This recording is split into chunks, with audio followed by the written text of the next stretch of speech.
Olá, amados! Seja mais uma vez bem-vindo aqui no nosso canal sobre ser um cristão. Curta, se inscreva, compartilhe, que a palavra de Deus possa continuar falando ao seu coração. Nós estamos chegando agora no capítulo 4 de 1 a Tessalonicenses. Nós vamos pensar aqui, tem bastante conteúdo no capítulo 4 e no capítulo 5 para pensarmos. Então pode ser que talvez nesse vídeo ainda a gente nem chegue ao fim do capítulo 4. Vamos pensar no que vai dizer nessa carta de Paulo a Tessalônica no seu capítulo 4? Quanto ao mais, irmãos, nós já o instruímos acerca de como viver a fim de agradar a Deus. E de fato assim vocês estão procedendo. Agora lhes pedimos e exortamos no Senhor Jesus que cresçam nisso cada vez mais, pois vocês conhecem os mandamentos que lhes demos pela autoridade do Senhor Jesus. Então a gente tem o chamado de Paulo para a igreja de Tessalônica a crescer. O cristianismo, ele passa por essa linha de um constante frutificar. Nós somos então essa árvore em que Deus ele está colhendo frutos, e essa árvore ela é podada, essa árvore ela é regada, ela é cuidada para que sempre dê frutos e ela continue crescendo e, consequentemente, frutificando ainda mais. A nossa vida não é chamada para ser uma vida estagnada. Chegamos num lugar onde dizemos, perfeito, sou o cristão perfeito agora, não tem mais nada que eu precise aprender ou melhorar, ou ainda descobrir em relação ao reino de Deus. Não, nós estamos numa constante caminhada. Estamos nos arrependendo de pecados, estamos deixando práticas, estamos descobrindo áreas onde Deus tem nos capacitado para servir, estamos avançando pelo reino de Deus. Cresçam nisso cada vez mais. Essa é a exortação que fica para você. Cresça na sua vida devocional, cresça na sua vida de oração, continue desenvolvendo. Agora vamos trabalhar aí no verso 3 até o verso 8. A vontade de Deus é que vocês sejam santificados. Abstenham-se da imoralidade sexual. Cada um saiba controlar o seu próprio corpo de maneira santa e honrosa, não dominado pela paixão de desejos desenfreados, como os pagãos, como os descrentes que não conhecem a Deus. Nesse assunto, ninguém prejudique o seu irmão, e nem dele se aproveite. O Senhor vai castigar todas essas práticas, como já lhes dissemos e asseguramos. Porque Deus não nos chamou para a impureza, mas para a santidade. Portanto, aquele que rejeita essas coisas, não está rejeitando o homem, mas a Deus que lhes dá o seu Espírito Santo. E aí está um assunto importantíssimo que nós tratamos na igreja, que é essa questão da santidade, mais propriamente dita aqui no capítulo 4, a santidade quanto à vida sexual, quanto à moral nessa parte sexual. E aqui quando fala em moralidade sexual, se compreende todos os pecados, meu irmão. Se compreende o pecado da fornicação, se compreende o pecado da masturbação, se compreende outros pecados na área sexual. Tudo que é pecado na área sexual, ele entra nessa caixa, vamos dizer assim, de pecados de imoralidade sexual. Então, o crente ele não pode aceitar isso na sua vida de forma alguma. Um jovem adolescente não pode aceitar pecados na área sexual na sua conduta. Um casal não pode aceitar pecados na área sexual na sua conduta. Nós somos chamados para a santificação. Trazendo de uma forma prática e pensando aqui de repente num adolescente, num jovem que está vendo esse vídeo, jovem, adolescente, você não foi chamado por Deus para ficar.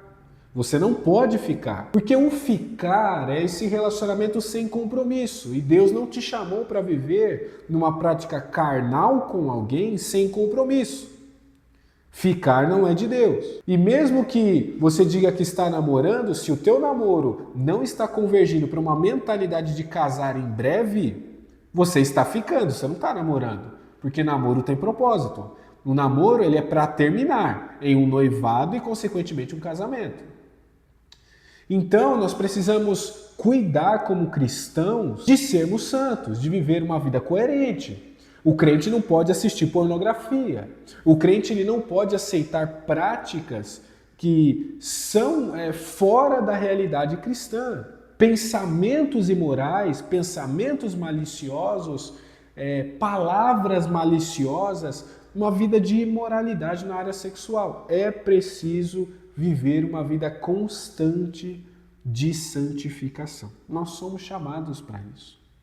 E nós sabemos o princípio, nós sabemos o mandamento do Senhor. Nós sabemos que o ideal da palavra de Deus é que o homem se case e se torne um com a sua mulher, e essa relação indissolúvel, esse casamento inseparável, esse casamento onde os dois são um e glorificam a Deus, se sujeitando um ao outro, para que não haja pecado na área sexual, mas eles vivendo juntos, unidos para a glória de Deus e vivendo 100% um para o outro.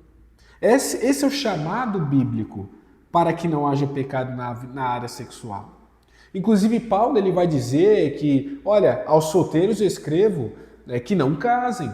Mas se você não pode se conter, se você vai viver em pecados na área sexual, case-se. Não fique abrasando, não fique brincando com a sua carne. Nós precisamos tomar cuidado, porque somos chamados a viver com o nosso corpo de uma forma santa. É o que vamos ver aqui no capítulo 4. Então nós precisamos tomar esse cuidado. Versículo 7 é o versículo base para todo esse pensamento aqui. Deus não nos chamou para uma vida de pureza, mas para uma vida de santidade. E aí como é importante, em todos os aspectos, a fidelidade. Como é importante que o marido seja fiel à sua esposa, a esposa fiel ao seu marido, para que não haja brechas. Da mesma forma, o jovem que está lutando para viver uma vida de santidade na área sexual, como é importante essa fidelidade dele a Deus, porque ele precisa fugir da tentação constantemente. Ele precisa fugir dessas práticas que os outros estão tendo lá fora e se separar para o Senhor, se separar para a sua esposa, para o seu marido. A imoralidade sexual precisa ser combatida. Nós precisamos entender os princípios do Senhor conforme a sua palavra. E aí o apóstolo Paulo, escrevendo a Tessalônica, passando essa parte, ele vai dizer: quanto ao amor fraternal, não precisamos escrever-lhes, pois vocês mesmos já foram ensinados por Deus a amarem uns aos outros. De fato, vocês amam todos os irmãos em toda a Macedônia. Contudo, irmãos, nós insistimos com vocês, cada vez mais assim procedam.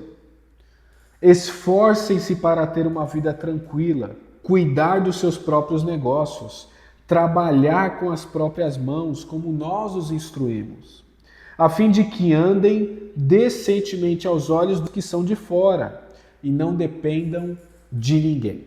Agora a gente vai entrar numa parte muito importante, que é essa questão do amor fraternal e essa questão do testemunho para com os de fora.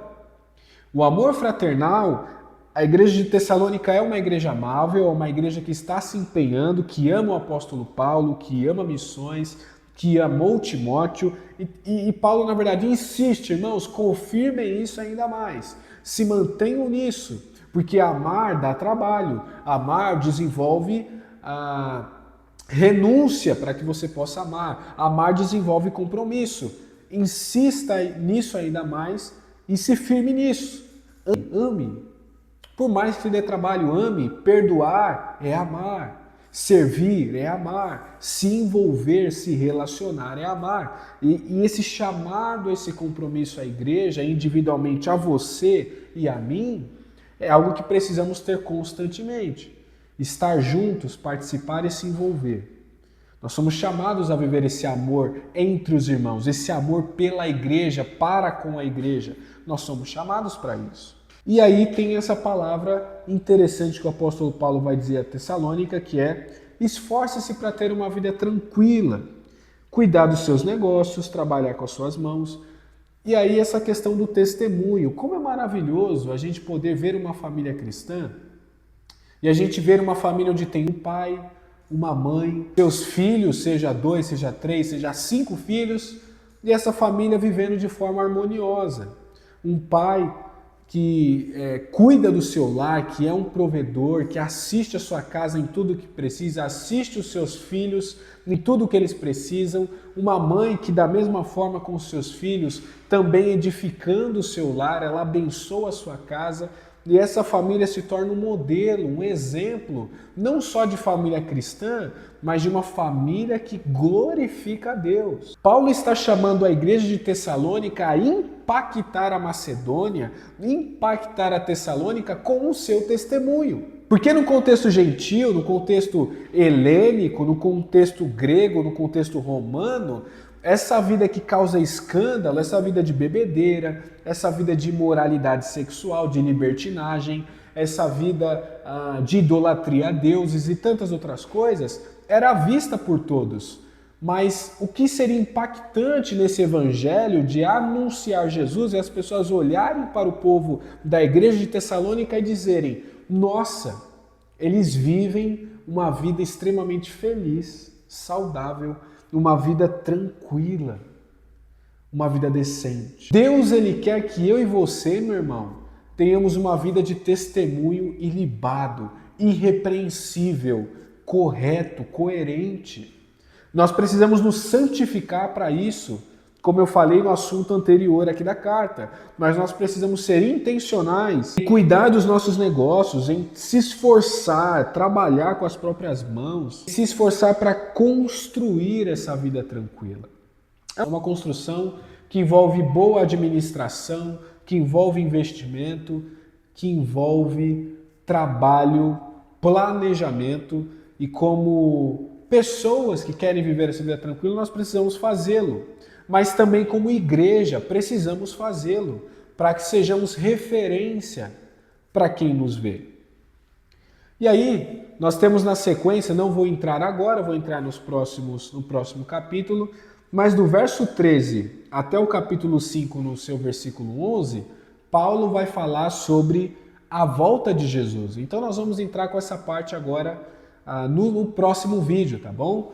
Então nós nos veremos agora no próximo vídeo para falar dessa parte. Que Deus te abençoe e obrigado por estar aqui estudando junto comigo a carta aos Tessalonicenses, agora terminando essa parte do seu capítulo 4, em breve caminhando para esse final do 4 e metade do 5. Que Deus te abençoe, nós nos veremos nos próximos vídeos sobre ser um cristão, essa conduta diária de buscar fazer a vontade do nosso Deus. Fique com Deus!